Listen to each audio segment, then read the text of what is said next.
এটা তোমাদের কলকার তৃতীয় ক্লাস। থাম্বনেল দেখে তোমরা অলরেডি বুঝে গেছো আজকে আমি তোমাদেরকে খুব সহজে করতে পারবে এমন একটা ব্রাইডাল কলকা শেখাবো।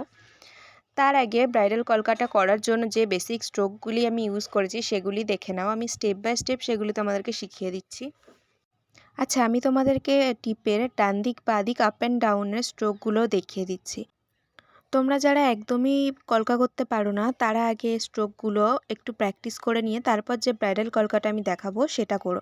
তাহলে খুব ইজিলি তোমরা ওই কলকাটার এক একটা স্ট্রোক ক্যাচ করে নিতে পারবে এবং খুব সহজে কলকাটা করে নিতে পারবে উইদাউট এনি প্রবলেম। আমি কিন্তু এখানে সবকটা স্ট্রোক বেসিক্যালি সি দিয়েই শুরু করছি। সি কলকাটাই আমার এখানে মেন।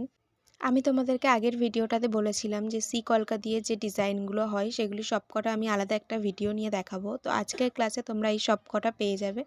সব ডিজাইনগুলো আমি এখানে দেখিয়ে দিচ্ছি পরপর। এই একটা সি কলকা দিয়ে আমি এতগুলো ডিজাইন তৈরি করলাম দেখো।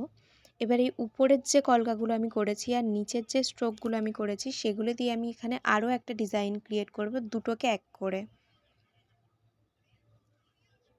দেখো সব কটা ডিজাইন আমি টিপের উপর দিকে নিচের দিকে ডান দিক ও বাঁ দিক চারদিকেই তোমাদেরকে দেখাচ্ছি। উপরে যেগুলো এঁকেছি সেগুলোর সঙ্গে নিচেরগুলোর সঙ্গে জয়েন করে একটা ডিজাইন ক্রিয়েট করছি। আর এই ডিজাইনটা দিয়েই আমি তোমাদেরকে আজকে ব্রাইডাল কলকাটা করে দেখাবো। এটা একটু গায়ে গায়ে হয়ে গেল। আমি তোমাদেরকে এখানে আর একটা ডিজাইন করে দেখাচ্ছি যাতে তোমাদের কোনো রকম বুঝতে অসুবিধা না হয়। সি কলকার সবকটা মোটিভ আমি দেখিয়ে দিলাম। এবারে দেখো আমি একটা পাতা ড্র করছি এখানে। এই পাতাটা দিয়ে দু সাইডের দুটো পাতা দিয়ে আর মাঝখানে একটা ডট দিয়ে এই সিম্পল এই তিনটে স্ট্রোক দিয়েই আমি আজকে কলকাটা কমপ্লিট করব। তো চলো এবারে কলকাটা করে নেওয়া যাক। দেখে নাও তোমরা। টিপের বাঁ সাইড দিয়ে আমি একটা সি কলকা করে নিচ্ছি এবং ডান সাইড দিয়ে একটা সি কলকা করে নিচ্ছি। আর এর উপর দিয়ে আমি তোমাদেরকে যে ডিজাইনটা ওখানে করে দেখালাম সেইটা করে নিচ্ছি সেম। আমি এখানে কিছু ডিফারেন্ট টাইপের পাতা করে নিচ্ছি। তোমরা এখানে ডট দিয়েও করতে পারো বা আমার মতো এখানে পাতাও ড্র করতে পারো। এরপরে দেখো ডান সাইড দিয়ে আমি তোমাদেরকে যেমন ওখানে শেখালাম ঠিক সেরকমই করে নিচ্ছি। পরপর দেখো এইভাবেই করে নেবে তোমরাও। সব কটা এইভাবে করে নিয়ে তারপরেই আমি তোমাদেরকে এটা ফিল করে দেখাবো কিভাবে এইটা দিয়ে তোমরা সুন্দর একটা ব্রাইডাল কলকা করতে পারবে। যারা আমার কলকা ক্লাসের ডে 1 এবং ডে 2 ভিডিওটা দেখোনি তাদের জন্য আমি এই ভিডিওতে আবার বলে দিচ্ছি আমি কোন তুলি ব্যবহার করি। আমি এখানে ডিজিটেকের 4টে জিরোর তুলি ব্যবহার করছি। তোমরা চাইলে 000 ইউজ করতে পারো, কিন্তু আমি 000 ইউজ করি না, আমি 4টে জিরো ইউজ করি কারণ এটাতে খুব সূক্ষ্ম হয় কলকার স্ট্রোকগুলি। কলকা করার জন্য বেস্ট তুলি যেটা হলো সেটা 40 তুলি। আর তোমরা যে কোনো ব্র্যান্ডেরই 40 তুলি ইউজ করতে পারো। কলকা করার ক্ষেত্রে তোমরা 000 তুলিটাকে অ্যাভয়েড করবে, যতটা পারবে 40 তুলি ইউজ করবে কারণ 40 তুলিতে খুবই সূক্ষ্ম হয় লাইন্সগুলো আর 000 ক্ষেত্রে একটু মোটা হয়ে যায় লাইন্সগুলো, করতে ভীষণই প্রবলেম হয়। এবারে দেখো আমি একটু আগে যে তোমাদেরকে সিম্পল পাতার ডিজাইনটা দেখালাম সেটাই করে নিচ্ছি। দুটো করে পাতা করে মাঝখান দিয়ে একটা ডট দিয়ে একটা ছোট্ট দাগ টেনে দিচ্ছি।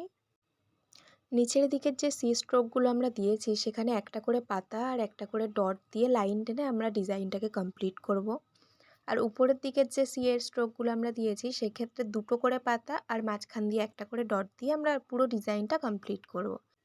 এই কয়েকটা স্ট্রোক দিয়েই আমি পুরো কলকাটা কমপ্লিট করে নেব। তোমরা দেখে নাও পুরো ভিডিওটা। এত সহজে একটা ব্রাইডাল কলকা করা যায় সেটা তোমরা এই ভিডিওটা দেখলেই শিখে যাবে।